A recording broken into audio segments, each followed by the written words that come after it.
The kingdom of my divine will in the midst of creatures. Book of Heaven, Volume 34, Part 12.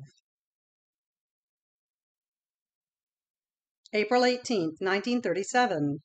Continuous encounters between the divine volition and the creature. How one who lives in it has formed the tiny little sea of the Fiat. How it runs always in each thing in order to give new graces and new love.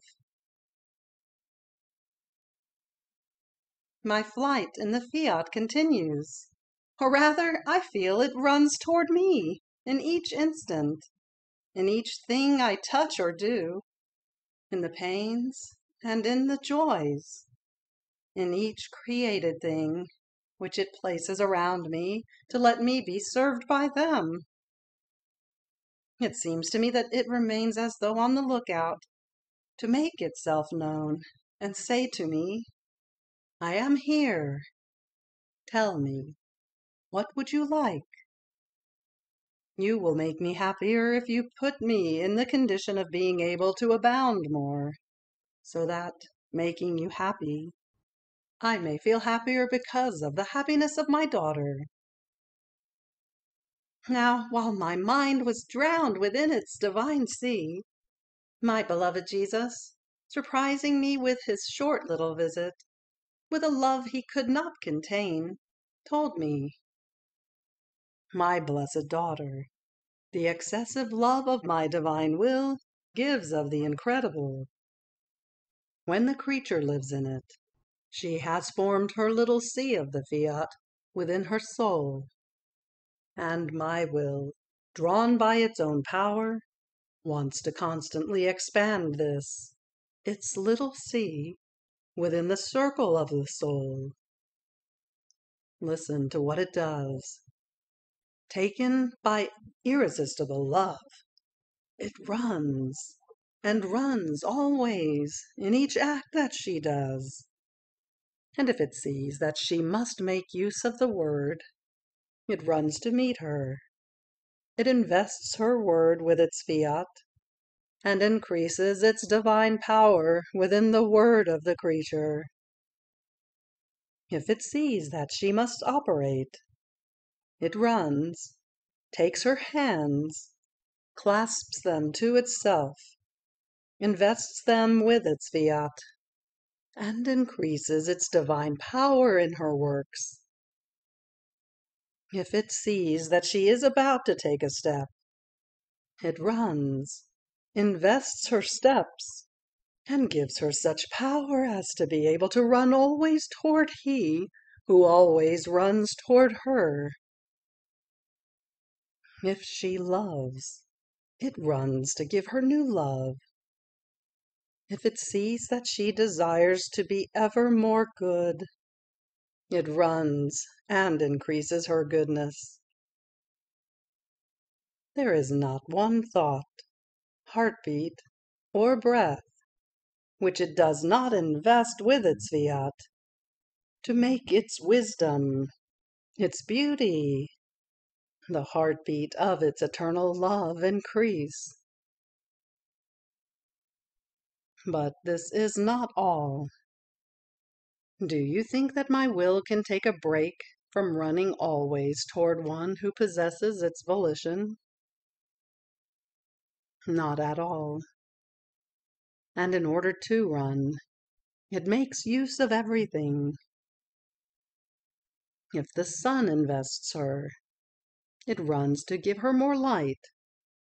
And since the creature is more than sun, it gives her the properties that the light contains. Or rather, it increases them.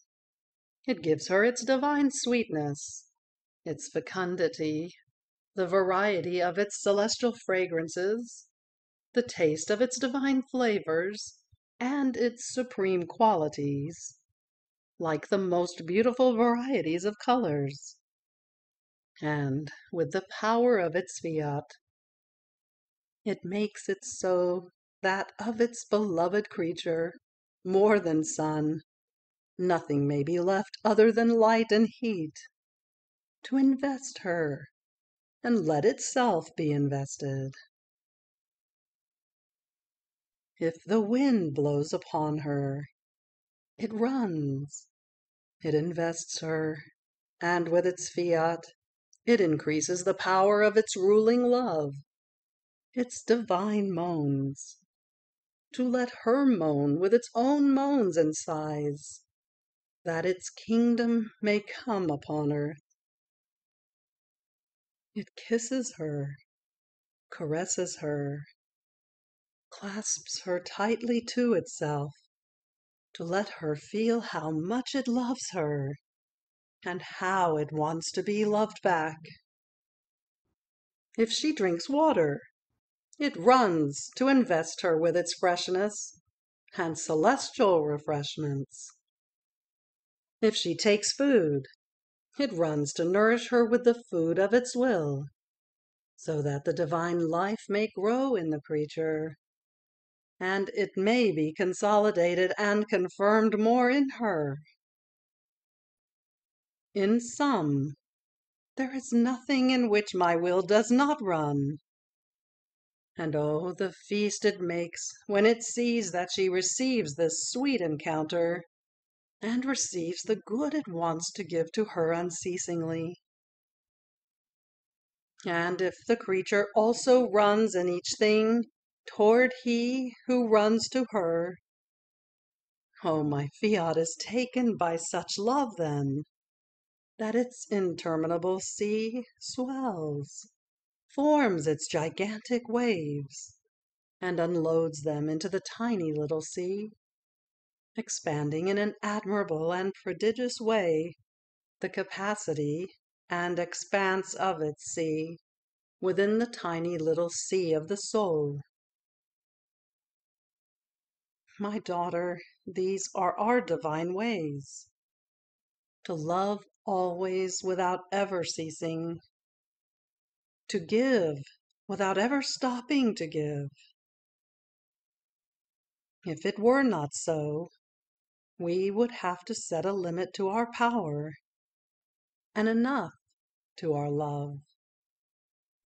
But we cannot even do this, because since our being is infinite, of its own it runs in search of the beloved, and wants to be loved in return. Hence, limits have no value, and enough does not exist for us. At the most, there are those who, ungrateful, do not want to recognize us. And because they do not recognize us, it happens with them as to the blind man, who, in spite of the fact that the sun does not deny its light to him, but rather it invests him everywhere, cannot see it, nor does he know it, yet cannot deny that he feels its warmth. But this cannot happen with one who lives in our will. Our will itself already keeps her watchful, in act of constant waiting to receive our encounters, to meet each other, our races, to run to one another.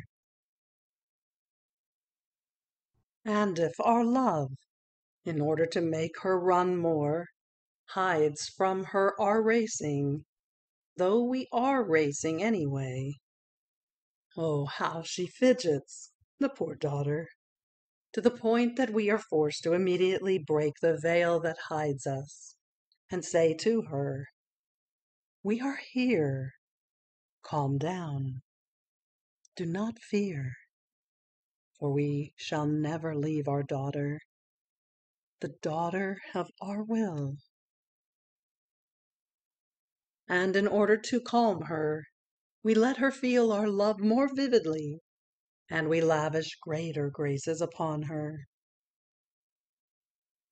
Fiat. April 25th, 1937.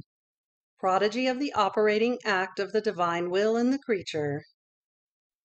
How one who lets it operate within herself is the longed-for creature.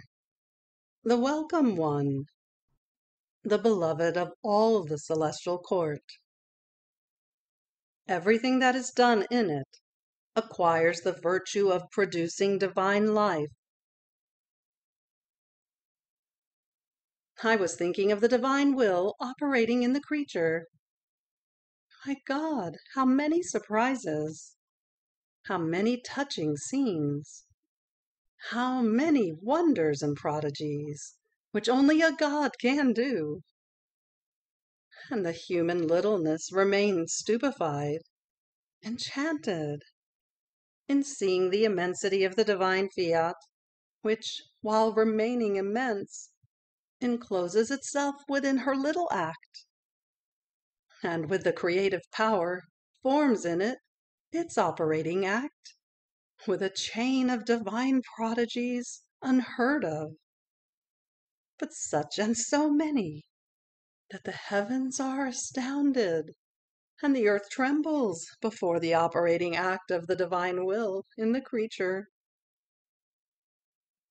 But while my mind was wandering amid these surprises, my highest good, Jesus, repeating his short little visit, all goodness, told me, "My little daughter of the supreme fiat, our love is so great that as soon as the creature calls our volition into her act, it runs and descends into it. To even just call it is nothing other than to prepare the little place for it to operate. To call it means to love it, and that the creature feels the need of the operating act of my will, so that her own would not only not operate, but remain as a footstool for, and an admirer of, so holy a volition. So, in descending, it brings with itself its creative virtue, its celestial joys and beatitudes, the very sacrosanct Trinity, as spectator and actor of its operating. And while pronouncing its fiat in the little space of the creature, it forms in it such prodigies and wonders that heavens and sun remain behind. It surpasses the whole beauty of creation. It creates in it its divine melodies, the sun's most refulgent.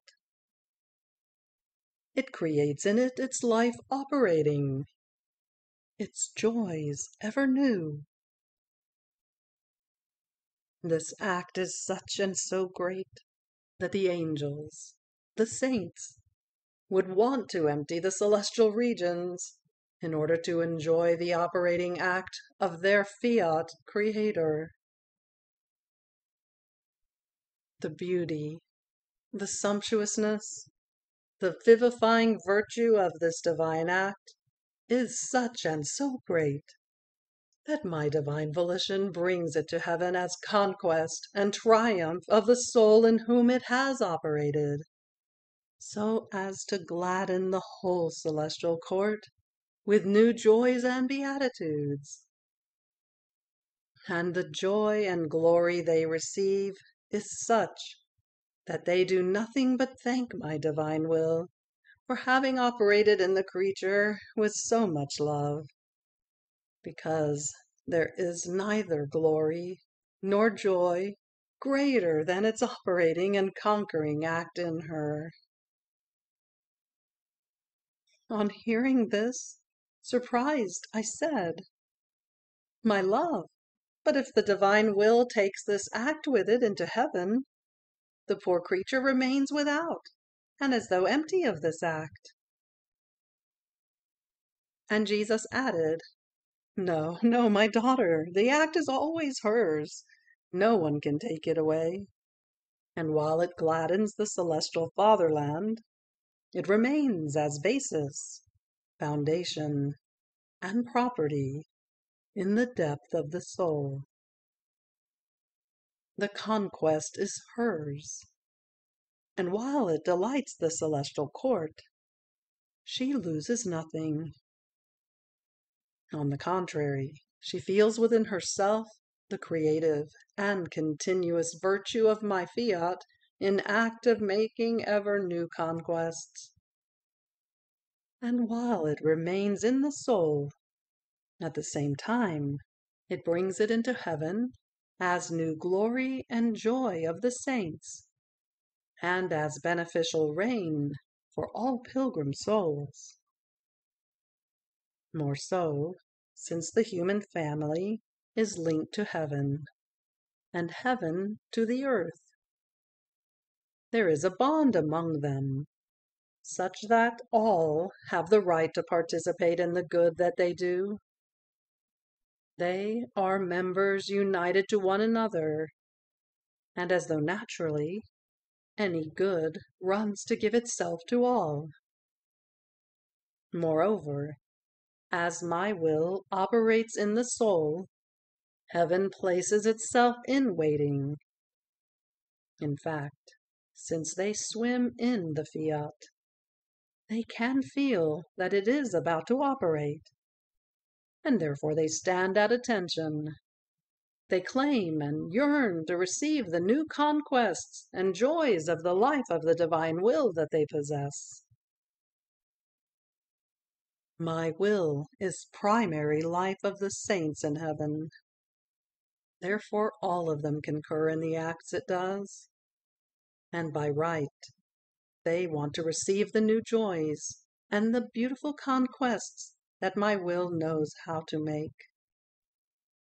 Hence, one who lets it operate in her acts is the new joy of heaven, the welcome one, the beloved and longed for of the whole celestial court. More so, since there are no joys of conquests up there, and therefore they expect them from the earth. Oh, if all knew all these secrets of my divine fiat, they would lay down their lives in order to live of it and let it reign in the entire world. After this, I continued to think about the divine will, nor can I help doing so, for I feel it inside of me, giving me life. I feel it outside of me, as the most tender mother, carrying me in its arms, nourishing me, nurturing me, and defending me from everything and from everyone. And my sweet Jesus added, "My daughter, how beautiful is my will! No one can boast of loving the creature as it loves her. Its love is so great that it wants to do everything for her. It does not want to entrust her to anyone. With its fiat, it creates her, it raises her, it nourishes her. It carries her always in its arms of light. It acts as her teacher, teaching her the most sacred sciences. It reveals to her the secrets most obscure and hidden of our Supreme Being. It makes her aware of our love, of the flames that burn us, to make her burn together with us in each act that she does. It never leaves her alone. It runs to place its life in her. So each act is animated by its divine life, and possesses the virtue of being able to produce divine life. And my will takes these lives from within the acts of the creature in order to give divine life, life of grace, life of light, life of sanctity to the other creatures, as well as life of glory to the whole celestial court. My will is the true all-doer. It wants to give itself to all by means of one who lives in its will. And when it has formed the fullness of its masterpiece, it takes her into heaven as triumph and victory of its power and divine art, which knows how and can do anything in the creature, as long as she is disposed to living with it and lets herself be carried in its arms. Therefore be attentive, and let yourself be worked by a will so holy that loves you so much and wants to be loved. Fiat. May 6, 1937. How Jesus doesn't know what to do with a soul who does not possess peace. To one who lives in the divine volition, God gives all his works as gift, and even his very life, to show her how much and in what way he wants to be loved. My abandonment in the divine will continues.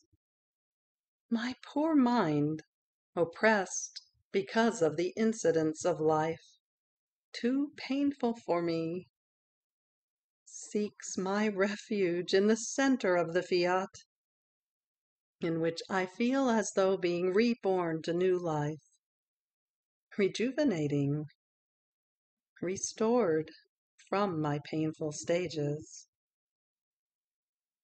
But as soon as I move away from the center of it, my oppressions rise again, so much so that I get the just reproaches of my dear Jesus, to the point of telling me, "My daughter, mind it, for I don't know what to do with a soul who is not peaceful." Peace is my celestial dwelling. The little bell that calls my will to reign with its vibrating and sweet sounds is peace.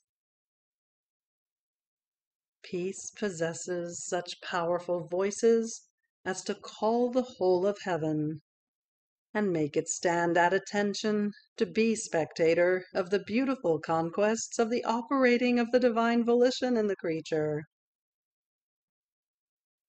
Peace puts to flight the frightening storms and makes arise the sweet smile of the saints, the most beautiful enchantment of a springtime that never ends. Therefore, do not give me this sorrow of not seeing you at peace.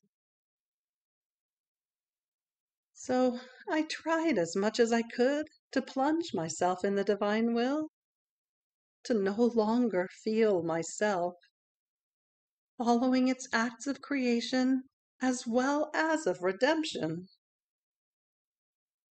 And my beloved Jesus invested my intellect, and with his creative voice, all love told me, "My daughter, leave yourself and come into my will." We feel the extreme need to make known where our love reaches for one who lives in it. And our love is so great that we anxiously wait for her to unite herself, to identify herself with our works, so as to give her the right, as if they were her own. And since our creative power is always in act, as she identifies herself with us, as though renewing our works, we give them to her as gift, and say to her, "These are your works. Do with them whatever you want."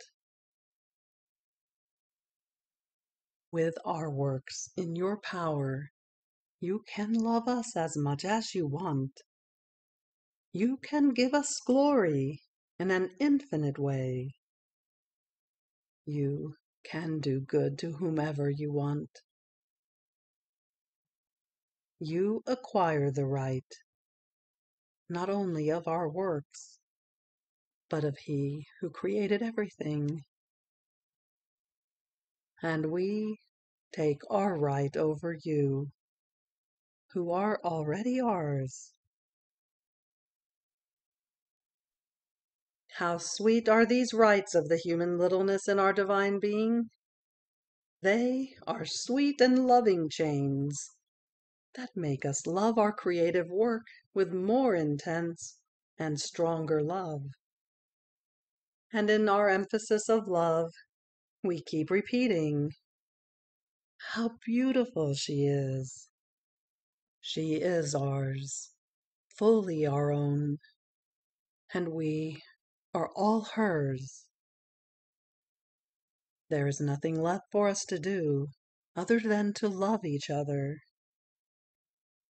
We will love her with love eternal, and she will love us with eternal love.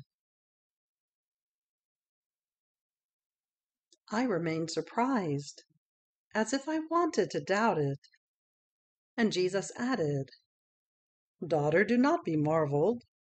Your Jesus is telling you the sheer truth. Wanting to be loved, I want to make known where the creature can reach, and how much I love her. And as if I were not content with our endless joys, we want the contentment that she may possess what we possess, and may love us as we can love. See, for one who lives in our divine will, this is almost natural. She finds our Fiat in act of creating the heavens, the sun, and she unites herself to that act in order to do what it does. Our goodness is so great that by our union with her, we have formed our marriage together. And in our will, we have formed the resolute act of giving heavens and sun as gift to the creature. With this gift, she gives us the glory of a heaven stretched out. She loves us in every point of it. She does to the creatures the good of letting them possess and enjoy a heaven. And since she holds the sun in her power, she gives us the glory that the terrestrial globe possesses the light. Each man that remains invested by the light and heat of the sun is one more glory that she gives us. It is a little love sonata that she plays for us, that captivates our love to love more.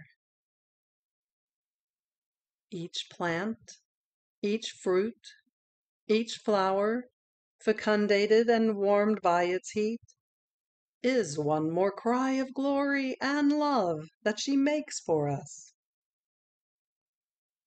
The little bird that sings at the rising of the sun, the little lamb that bleats, are all accents of glory and of love that she sends to us. And the merit of so much good that the sun does to the earth, which is incalculable, whose merit is it? Of one who lives in our will. In it, what is ours is hers. And since we have no need of merits, having given her the gift, we leave to her the meritorious part. And in exchange, we want her cry of love, always and in each thing. The same with the good that all created things do, the wind, the air, the water, and everything. On hearing this, not only was I marveled, but I wanted to raise many difficulties. And moving on to the acts of redemption, I found myself immersed in his pains. And my always lovable Jesus, perhaps to convince me, made himself seen in my interior, in act of suffering the painful crucifixion. I took part in his pains and died together with him. His divine blood was flowing, his wounds were open, and he, with a tender and moving tone, such that I felt my heart split, told me, "I am inside of you. I am yours. I am at your disposal. My wounds, my blood, all my pains are yours. You can do with me whatever you want.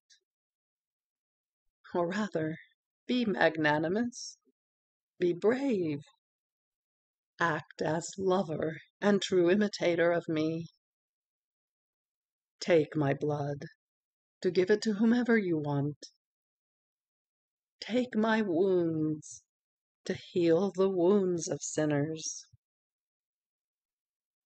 Take my life, to give life of grace, of sanctity, of love, of divine will to all souls. Take my death, to make many souls who are dead in sin rise again. I give you all the freedom. Do as you please. See to it, my daughter. I have given myself, and that is enough. You will make sure that everything may come back to my glory and to make me loved. My will shall make you fly to bring my blood, my wounds, my kisses, my paternal tendernesses to my children and brothers of yours. Therefore do not be marveled.